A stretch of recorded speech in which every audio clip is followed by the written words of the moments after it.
Vous. Dernière question, Monsieur Jolivet. Merci Madame la Présidente. Monsieur le Président, j'ai lu avec attention votre rapport. Je voudrais vous dire une déception dans la méthodologie. Je n'ai pas vu de carte. Ce qui aurait permis sans doute de voir où étaient prévues les grandes orientations que vous défendez à l'intérieur de celui-ci.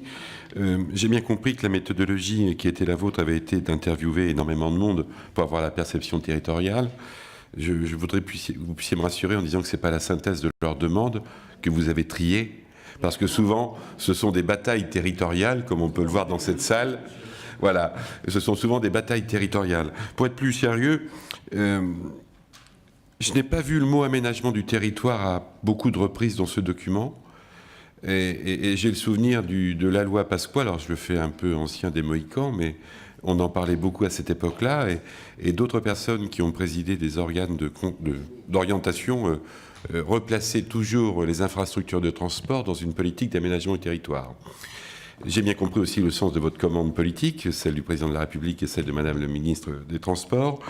Pour autant, l'exemple que vous montrez, par exemple, que je connais bien dans ce document, je ne suis pas sûr que vous atteindrez l'objectif d'améliorer la qualité de la ville et de décongestionner le domaine du transport si vous permettez à la ville de Cannes, enfin la grande métropole, de pouvoir viabiliser 50 hectares face à la mer, à Cannes-la-Boca.